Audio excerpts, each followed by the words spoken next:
ঘনিষ্ঠ ব্যবসায়ী আত্মীয় মিনার মণ্ডল 15 কিলো সোনা 28.5 কোটি টাকা উদ্ধার। কৃষ্ণমন্ডলের চেলা তো এরকমই হবে না। 550 কোটি টাকার যদি ওনার বিরুদ্ধে কমপ্লেন থাকে তাই 100-200 কোটি টাকা তো চেলা হবেই। কিভাবে লুট হচ্ছে, কেন বীরভূম গরিব, কেন মুর্শিদাবাদ গরিব, সারা দেশের দৃষ্টিতে আজকে এগুলো গরিব জেলা। কেন গরিব বোঝা যাচ্ছে, ওখানকার সম্পদকে লুট করছে কিছু লোক, সাধারণ জনতা গরিব আছে।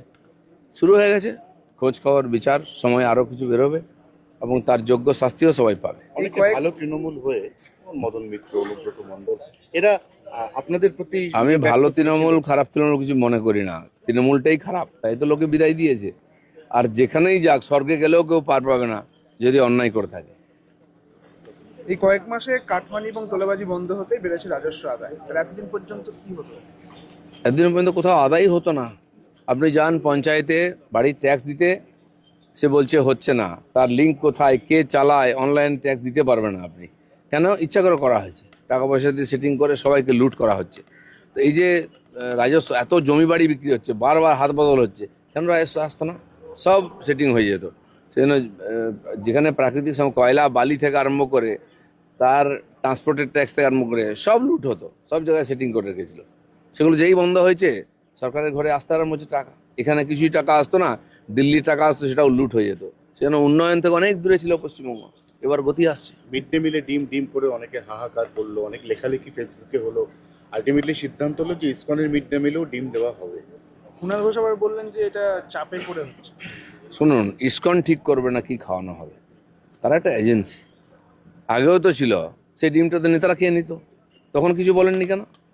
আজ যে সরকার মনে করবে পুষ্টির জন্য কম পয়সায় বাচ্চাদের ডিম খাওয়ানো হবে, ডিম তো আমরা হরিণঘাটা থেকে সাপ্লাই করি, তো নিশ্চয়ই ডিম খাওয়ানো হবে। যেটা মনে হবে ডাক্তাররা বলবেন, তার একটা ব্যবস্থা আছে, সে অনুযায়ী হবে। কোনো এজেন্সি ঠিক করবে না কি খাওয়াবে। তৃণমূলের আমলে কোটিপতি হচ্ছে টুলু মণ্ডল। এই টুলু মণ্ডল যে আছে তার হচ্ছে যে বিয়ে, সেই বিয়েতে 150 কোটি টাকার বিয়ে হয়েছে তার মেয়ের। এত বৈভব, এত উৎসব। টুলু মণ্ডল বহু বিখ্যাত ব্যক্তি, তাকে সবাই চেনে। কয়লা খাদান এবং কোল বেল্টে সে খুব পরিচিত নাম। বহু নেতাকে খুশি করতো আর নিজেরাও করে খেত। টিএমসি এরকম সব জায়গায় এজেন্ট ঠিক করেছে, পুলিশ ঠিক করেছে এদেরকে। এরা কালেক্ট করে পুলিশের হাতে যেত, সেটা নবান্ন এবং কালীঘাট পর্যন্ত আসতো।